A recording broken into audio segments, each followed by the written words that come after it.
Hey everyone, and welcome. Today, we're going to pull back the curtain on one of the most important pieces of technology in our entire modern world, the DC machine. It's this powerhouse that's basically hiding in plain sight, and you know what? We're going to build one from the ground up, right here, right now.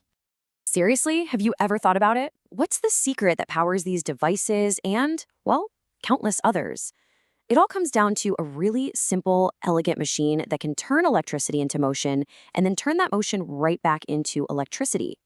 The whole story here, it really starts with one single idea, a foundational principle of physics that the brilliant Michael Faraday discovered. And honestly, when you see it in action, it feels kind of like magic.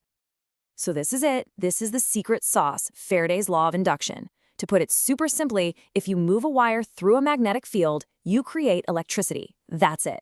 This one single law is the key that unlocks everything we're about to talk about. Okay, so how do you actually build something that uses this law? Well, let's do it. Let's build one right now, piece by piece, so we can see exactly how this whole thing comes together. At its core, the whole design is actually super simple. It's basically a partnership between one part that stays completely still and another part that's designed to do all the spinning. And here they are, the stator and the rotor. The stator is the stationary part that generates this big, powerful magnetic field.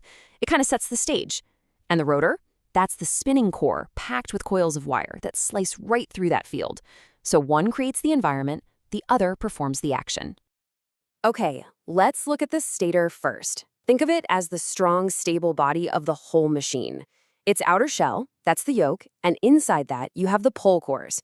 Now, when we wrap these cores with field windings and run a current through them, bam, they become powerful electromagnets, creating that invisible magnetic field that we absolutely need. And now for the star of the show, the rotor. This is the spinning heart of the machine. It holds the armature, which is where Faraday's law really comes to life. But honestly, the real genius here is the cumulator. It's this brilliant little reversing switch that makes sure the current always flows just right to keep the motor spinning, or if it's a generator, that the electricity comes out in one smooth direction. Power gets in and out through these carbon brushes that are just gently pressing against it. Okay, so we've built our machine, but here's the cool part, the big reveal. The device we just put together isn't just one thing. Oh no, it has a secret, a dual identity. And here's what's so incredible. The very same machine can be a generator or a motor. If you apply some mechanical force and spin the rotor, it generates DC electricity. But if you apply DC electricity to it, the rotor spins and creates mechanical force. It is literally the exact same piece of hardware, just used in two opposite ways. All right, let's focus on its life as a motor for a second, because it has this really fascinating quirk. While it's working hard to create motion, it's also generating a kind of hidden opposing force that's actually essential for its own survival. It's called back EMF, and it is just an incredibly clever bit of physics. See, as the motor spins faster and faster, it's also acting more and more like a generator, and the voltage it generates pushes back against the voltage that's making it spin in the first place. So the faster it goes, the harder it pushes back. It's like the motor has its own smart built-in braking system. This self-regulation is the absolute key to how a DC motor runs so smoothly. It naturally limits how much current it draws once it's up and running. But, and this is a big but, this awesome self-regulating feature, it creates a massive problem the second you try to turn the motor on. So here's the problem, right? The very instant you flick the switch, the motor speed is zero, which means its back EMF is also zero. There's nothing pushing back against the incoming voltage. So the motor tries to draw this massive, totally destructive surge of current that could just fry it. And that's why bigger DC motors need a starter.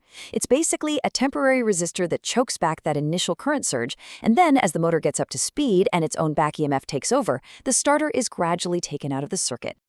All right, so now that we know how they work, and more importantly, how to turn them on without blowing them up, let's look at how different designs, different flavors of these motors make them perfect for all kinds of different jobs out there in the real world.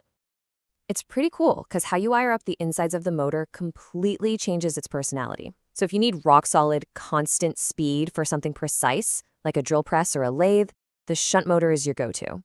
But if you need a huge, massive burst of power right from the start to get something heavy moving, think about the force it takes to lift an elevator full of people from a dead stop. For that, you need the absolute beast that is the series motor with its incredible starting torque. So, when you boil it all down, the key takeaway is just the beautiful simplicity and this amazing duality of the DC machine.